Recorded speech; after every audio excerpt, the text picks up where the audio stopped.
Tapi menarik apa? Giwi, Gibran Jokowi menjelang 2029. Ya, Gipwi akan ada. Oke. Relawan itu. Gipwi. Ini ekornya pasti nggak enak nanti nih. Ya coba.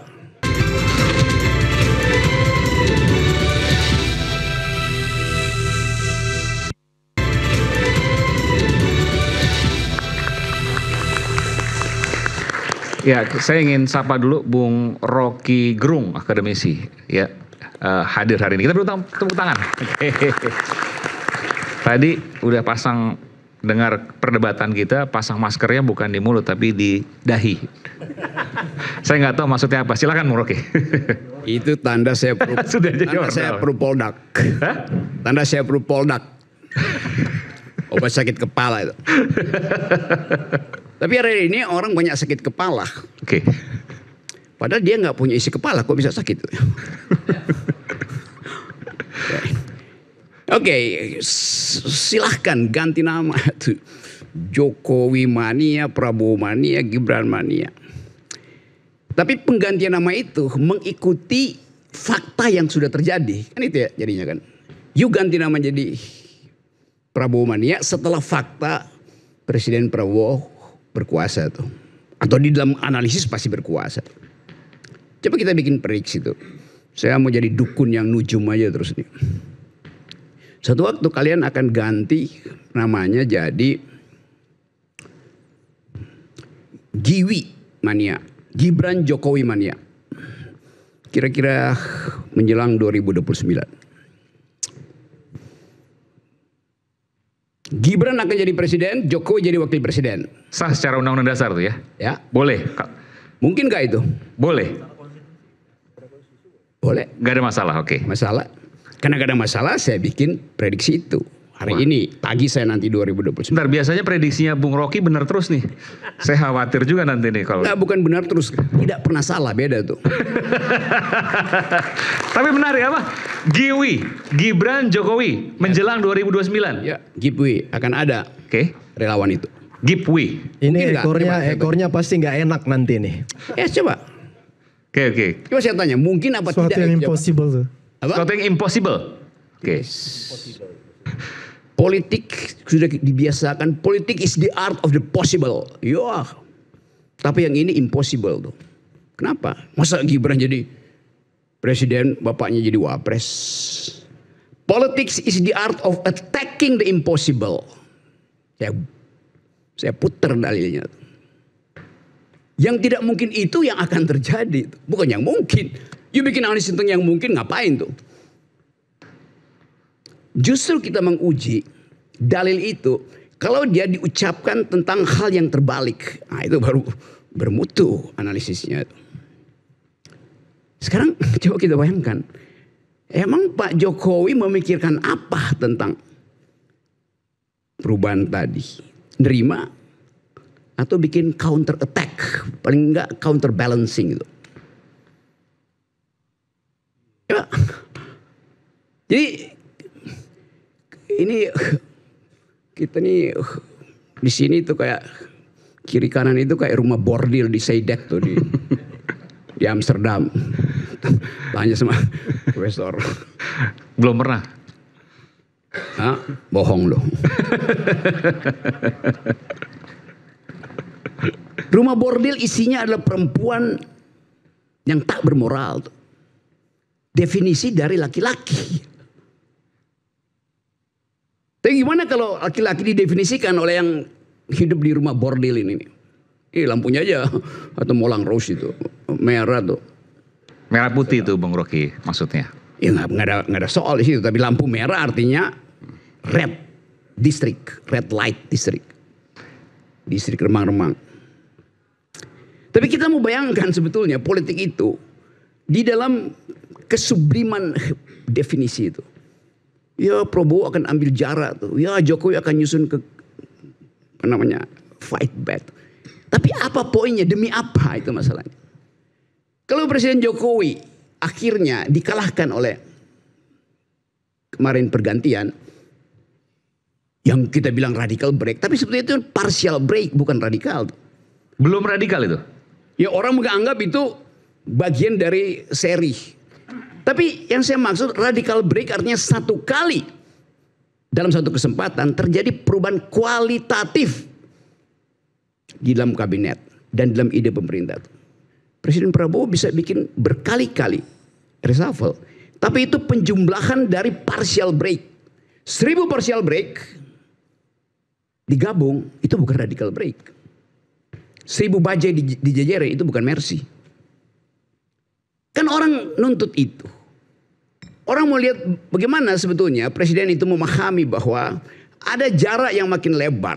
Bukan sekedar karena kondisi keuangan, hutang segala macam atau pendapatan. Jarak yang makin lebar antara sebut aja aturan elite, rulers rule, aturan elit, dan people's value. Antara rules dan value. Rules itu Anda bisa lihat, Anda bisa baca. Tapi value itu Anda nggak bisa baca.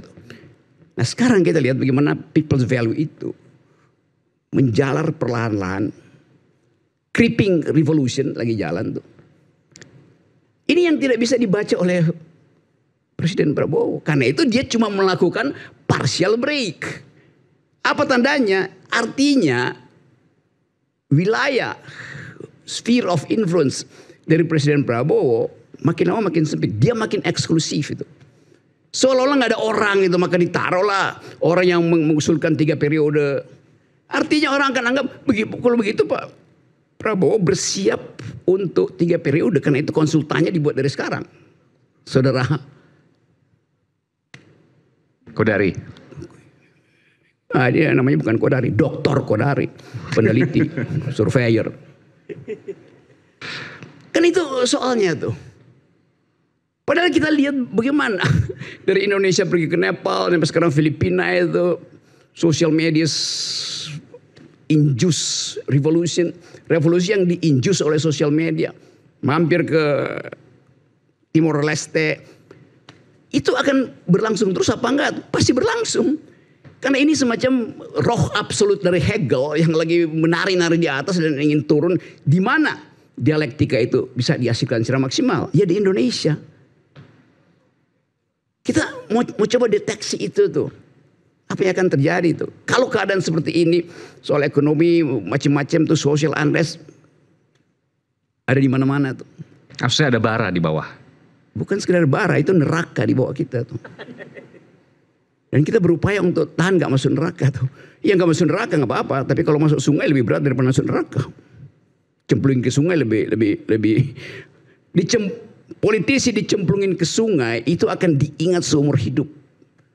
Tapi kalau politisi dicemplungin ke neraka ya udah itu memang nasib dia kan. Nah kalau ada menteri dicemplungin ke sungai, lalu ide itu kemudian muncul setelah evaluasi 1 tahun, Oktober nanti Presiden Prabowo 1 tahun. Itu pasti akan ada evaluasi itu, termasuk mengevaluasi kampanye pseudo campaign di tadi pagi di sidang PBB yang isinya adalah ya memanipulasi opini publik. Sekedar itu bocoran dari diaspora mulai muncul dan itu akan dimakan lagi sebagai isu kan. Kalau itu mulai berlangsung pemanasan itu tuh, karena tidak ada satupun keterangan yang masuk akal bahwa Presiden Prabowo betul-betul mengucapkan semacam janji bahwa akan ada iklim demokrasi baru di Indonesia. Saya nggak tahu kalau dia pulang, dia mungkin mampir ke Belanda dulu atau ngomong dari Belanda. Akan ada iklim demokrasi baru ke depan. Yes. Dan itu orang tanya.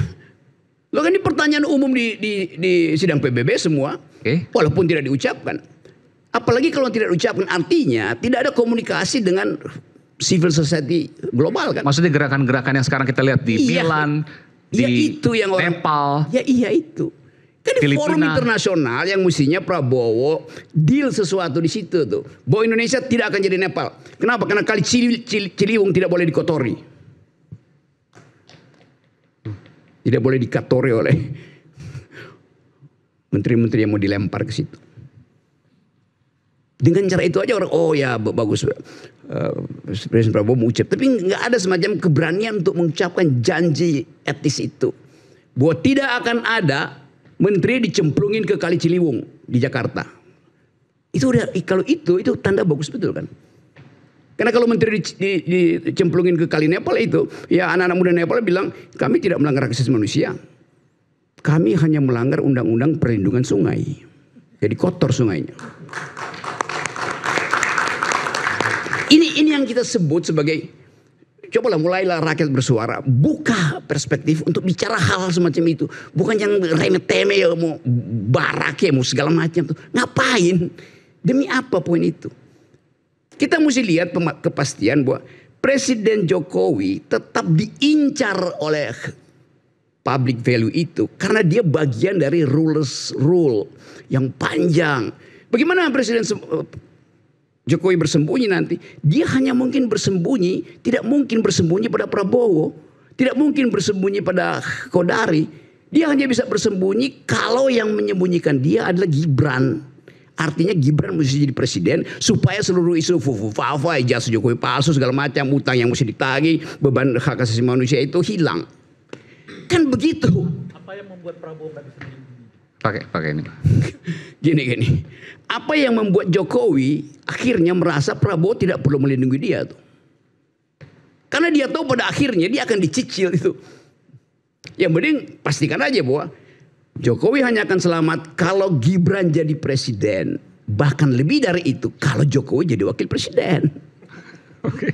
Saya bisa memberikan pandangan dari apa tadi hipotesanya Roy ya. Kasih kata termasuk hipotesa. Ramalan tadi katanya. Itu bukan Gipwi 2029. Artinya Gibran Jokowi menjadi capres cawapres 2029. Ini kan ini apa ya, nggak masuk di akal sehat kita ya. Pertama, makanya ini antitesa dari hipotesanya Bung Rocky tadi. Pertama, baru aja hangat minggu lalu kan Pak Jokowi melakukan stressing point yang kemudian ditangkap oleh publik dan media ya, bahwa Jokowi menginstruksikan relawan-relawan untuk full supporting pada pemerintahan Prabowo Gibran melalui program yang harus sukses di periode pertama dan mendukung 2 periode. Statement itu saja sudah menggagalkan hipotesa Bung Rocky bahwa nggak mungkin Gibran 2029 akan didorong menjadi presiden. Tetapi bahwa kemudian pasca itu, why not? Kita nggak tahu. Karena nggak ada undang-undang yang melarang itu untuk setiap warga negara bisa maju. Termasuk Gipwi tadi. Kalau saya pikir itu nggak masuk logika sehat. Nggak masuk logika. Pertama, tadi impossible untuk Gipwi. Iya. Udah jelas itu. Karena walaupun instruksinya 2034 misalnya itu mustahil karena begini kan. Mustahil. Ini Oke. soal etik yang selalu Bung Rocky Gerung sering ngomong soal etik ya. Itu pelanggaran etik banget itu kalau anak presiden lalu kemudian bapaknya menjadi wakil. Kemudian adat ketimuran, adat wong Jawa, ini anak kurang ajar kalau dia mau jadikan ayahnya menjadi anak buah dia. Kan gitu. Jadi itu sesuatu yang ya itu mungkin angan-angan Bung Roy oke lah. Kalau itu menjadi konsumsi publik untuk menggelitik publik, ya silakan aja. Tetapi bagi kita yang punya akal sehat seperti versi Bung Rocky bahwa punya akal sehat, saya pikir itu kalau akal sehat kita jalan itu hal yang mustahil.